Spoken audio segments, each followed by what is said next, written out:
You know, there is a very specific kind of silence that happens at the range when your high-dollar, custom-tuned AR-15 decides to turn into a $2,000 paperweight. I have been that guy. I have stood there in the mud, fumbling with a jammed bolt carrier and cursing a tiny gas ring that decided to give up the ghost. It was in one of those moments of tactical frustration that I looked over at the guy in the next lane. He was running a beat-up, wood-stocked pump action that looked like it had been through 2 world wars and a house fire. He wasn't clearing malfunctions, he was just making holes and stacking lead. That was my wake-up call.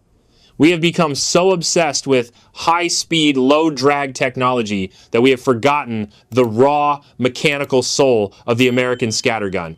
We have traded rugged certainty for modular complexity. Today, I am putting the carbine back in the safe and explaining why the classic pump action isn't just a relic of the past, it is the ultimate answer for the future. We are counting down 10 reasons why I quit the AR-15 and went back to the most reliable machine ever built for the civilian defender. Grab a seat, because we are going deep into the heavy-hitting reality of the slide action, the economics of the platform. Let us get down to brass tacks and talk about the financial reality of being a prepared citizen. When you buy into the AR-15 ecosystem, you are not just buying a rifle. You are entering a never-ending cycle of modular upgrades. You start with a base carbine for maybe $700, and then the fever hits. You need a better trigger because the factory one feels like sand. You need a high-end optic because the iron sights are an afterthought, and then you are looking at specialized lights and slings. Before you have even fired a single shot in training, you have easily sunk $2,000 into a single setup.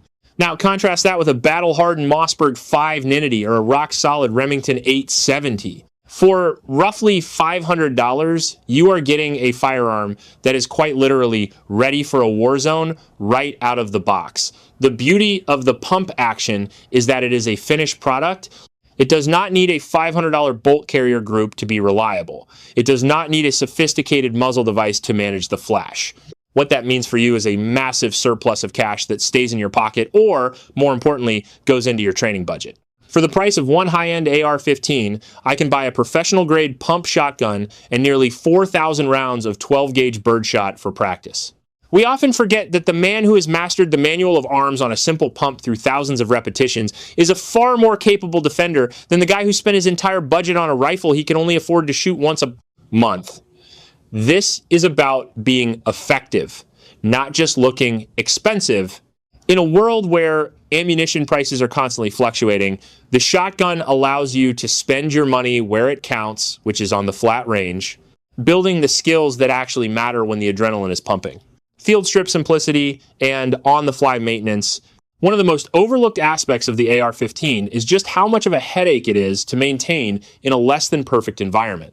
If you are out in the field and your rifle starts running sluggish, you are looking at pulling 2 captive pins, sliding out a bolt carrier group, and then dealing with a tiny firing pin, a cam pin, and a microscopic retaining pin that is just waiting to get lost in the dirt. But when I went back to the classic pump shotgun, specifically models like the Mossberg 5 Ninity, the maintenance profile changed completely. You can field strip a pump action with 0 tools in a matter of seconds. You unscrew the magazine cap, slide the barrel off, and the heart of the machine is right there in front of you. There is no gas tube to brush out, no star chamber to scrub until your fingers bleed, and no intricate bolt lugs to inspect for cracks. If you get mud or sand in the receiver, you can literally douse the entire action in a bucket of water or spray it out with a garden hose, apply a generous amount of oil, and you are back in the fight. I spent so many years being a slave to the cleaning bench with my carbon-caked AR, but the pump action gives me my time back. It is a gun designed for the man who is too busy doing work to spend 4 hours deep cleaning a rifle after every 50 rounds. Unmatched ammunition versatility. One of the biggest headaches I dealt with while running the AR-15 platform was the constant struggle with ammunition sensitivity. If you want to run a dedicated subsonic load for suppressed use, or perhaps a lighter varmint round, you are often forced to swap out buffer springs or adjust your gas block just to keep the gun cycling reliably. The semi-auto rifle is a prisoner to the pressure curve of the cartridge it was designed for. If the pressure is too low, the bolt does not cycle. If it is too high, you are beating your internal components to death. When I moved back to the pump shotgun, that entire problem vanished overnight. Because you are providing the energy to cycle the action with your own lead arm, the shotgun simply does not care what is inside the shell. I can feed my 12 gauge a mix of low recoil birdshot for practice, transition immediately to heavy 3-inch Magnum slugs for bear protection, and then switch to specialized, less lethal rounds or even breaching rounds without changing a single thing on the firearm. Think about the tactical flexibility that gives you in a fluid situation. In a home defense scenario, you might want to start with a number 4 buckshot to minimize the risk of hitting a bystander in another room. But if the situation escalates and you need to stop a vehicle or penetrate a hard barrier, you can manually combat load a 1-ounce lead slug directly into the chamber in about a second. You try doing that with an AR-15 while maintaining a reliable cycle of operation, it is just not going to happen with the same level of ease. The pump action turns you into a multi-purpose ballistic platform. You are essentially carrying a tool that can handle everything from small game hunting to heavy-duty breaching and long-range slug work, all within the same magazine tube. This versatility means I am never undergunned because I can adapt my output to the threat in real time purely by choosing a different shell from my side saddle. That is a level of adaptability that the 5.56 cartridge just cannot replicate no matter how many different grain weights you try to squeeze into a magazine. Ballistic accountability and home safety. When we talk about home defense, the conversation usually stops at stopping the threat, but as a responsible citizen, your job doesn't end there. You are legally and morally responsible for every single projectile that leaves your barrel. Running an AR-15 with high-velocity 5.56 rounds in a suburban environment always felt like a massive liability to me. Even with fragmenting ammo, those tiny screaming needles can zip through multiple interior walls and still have enough energy to cause a tragedy in the next house over. The pump shotgun changes the safety equation entirely. By utilizing heavy-hitting but lower velocity loads like number 4 buckshot, you are choosing a round that delivers maximum trauma to the intruder but loses its lethal energy significantly faster when it hits structural barriers like drywall and plywood. This isn't about being weak, it is about being surgical. You are choosing a tool that is designed to dump all of its energy into the primary target, not sail through 3 rooms and hit a bystander. Moving back to the pump action was a conscious decision to prioritize the safety of my family and my community. It allows me to sleep better at night knowing that if I ever have to defend my hallway, I have selected the one tool that offers the best balance of stopping power and limited over-penetration, the psychological impact and deterrent factor. There's an old saying in the world of home defense that the most terrifying sound a criminal can hear in the dark is the clack-clack of a pump-action shotgun being cycled. Now, I am not here to tell you to rely on a sound to win a fight. You should always be prepared to follow through, but we cannot ignore the sheer psychological weight that a 12-gauge carries. When I was carrying an AR-15, the visual profile is often associated with modern cinema or tactical sports, but the silhouette of a classic pump shotgun, that is universally recognized as a stop-right-there machine. In a high-stress defensive encounter, your goal is to end the threat as quickly as possible. Sometimes that end comes before a shot is even fired. The mechanical authority of racking a shell into the chamber of a Remington 870 sends a very specific, very loud message that a small safety selector switch on a rifle simply cannot replicate. It is a sound that resonates with a primal fear because everyone knows exactly what follows that noise. But it is not just about the intruder, it is about the confidence of the homeowner. When I grip the corncob forend of my shotgun, I feel a sense of mechanical connection that I never quite felt with a semi-auto. There is no wondering if the bolt fully seated, or if the magazine is seated deep enough to strip the next round. You are the engine. You feel the weight of the massive shell sliding into the chamber. That tactile feedback provides a level of psychological grounding when your heart rate is hitting 150 beats per minute. You know, with absolute certainty that there is a devastating payload ready to go because you put it there yourself. In a life or death situation, that boost in shooter confidence is a force multiplier.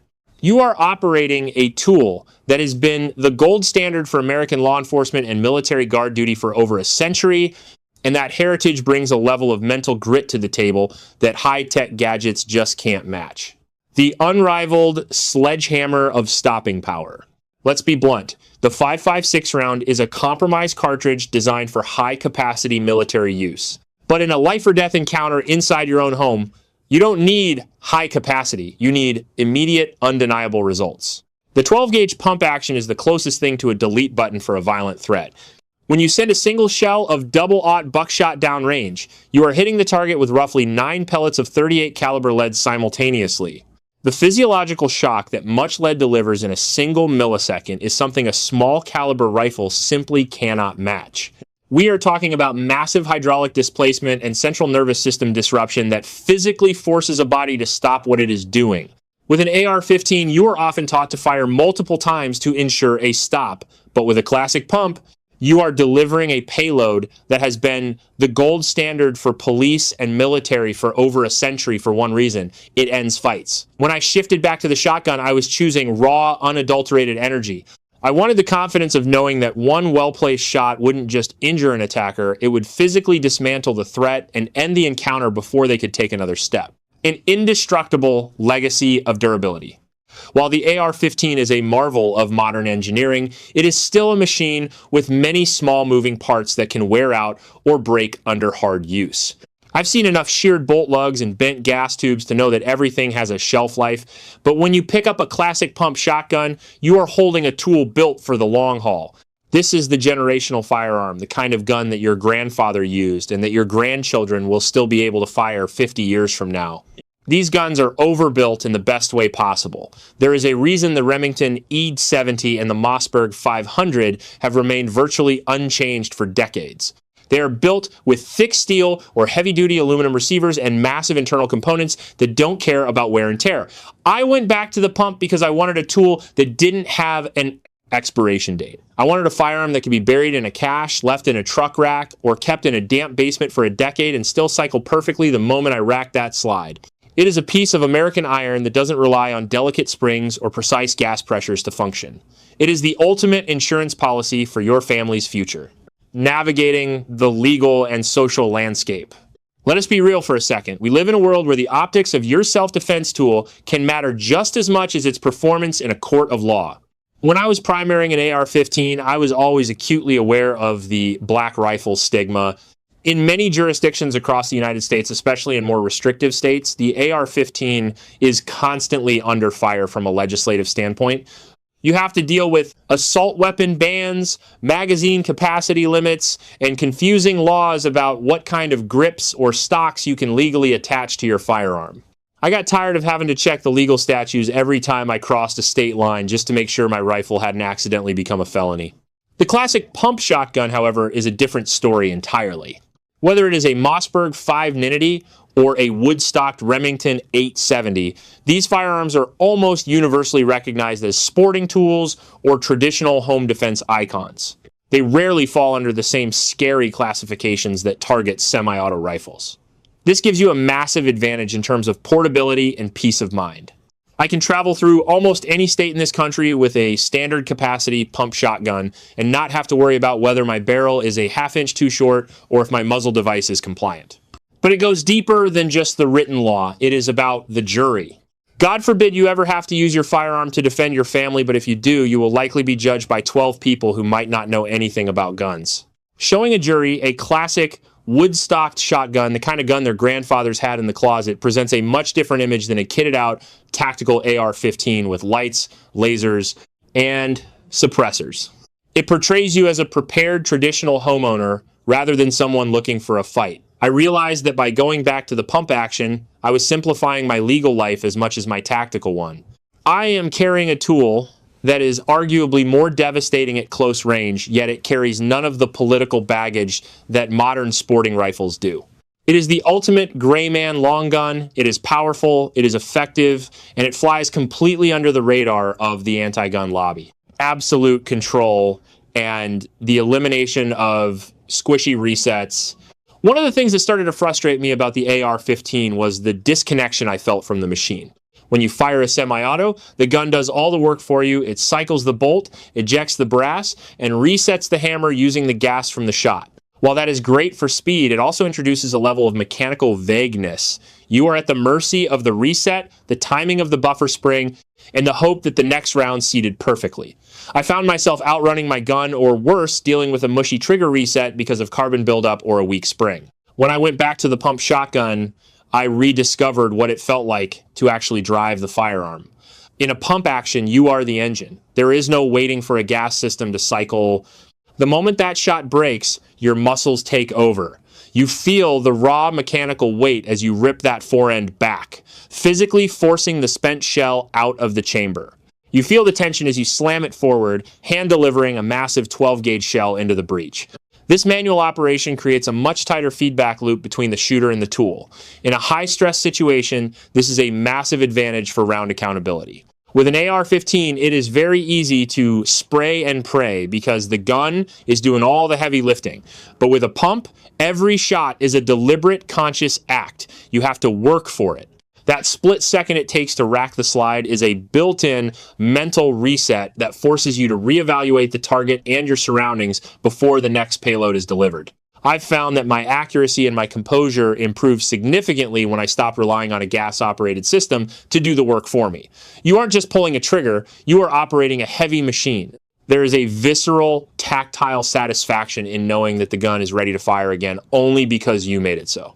You don't have to worry about a short stroke from a weak batch of ammo or a gummed up gas port.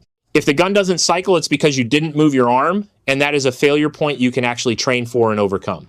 It turns the act of shooting from a passive experience into an active, dominant one. You aren't just along for the ride, you are the pilot. The supreme confidence of the operator. And finally, the number one reason I left the carbine behind and went back to the pump is the absolute unshakable confidence it builds in the person behind the trigger. In the world of semi-autos, you are a passenger to the machine. You pull the trigger and hope the gas, the springs, and the magazine all work together in perfect harmony. But when you grip the fore end of a pump shotgun, you are the engine. You are the one who physically clears the chamber. You are the one who hand delivers the next devastating shell into the breech.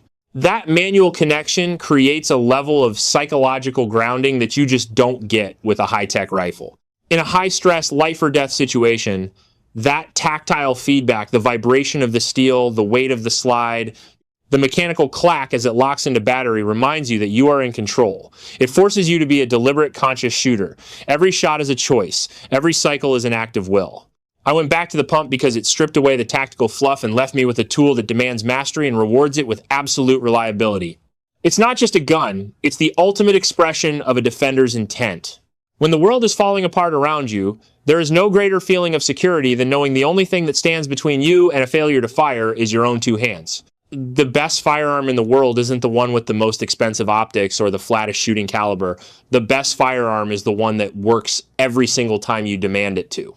For me, that peace of mind lives in the dual action bars of a pump shotgun, not in the gas port of a rifle. I am not telling you to sell your ARs, but I am telling you to never underestimate the power of a tool that relies on your own strength to stay in the fight. This isn't just about gear, it is about the mindset of being a self-reliant citizen. Whether you are rocking a Mossberg or a Remington, the goal is the same. Protect what is yours and stay dangerous. If you found this breakdown helpful, or if you think I am crazy for leaving the 5.56 behind, I want to hear it. Let's get the conversation started in the comments section.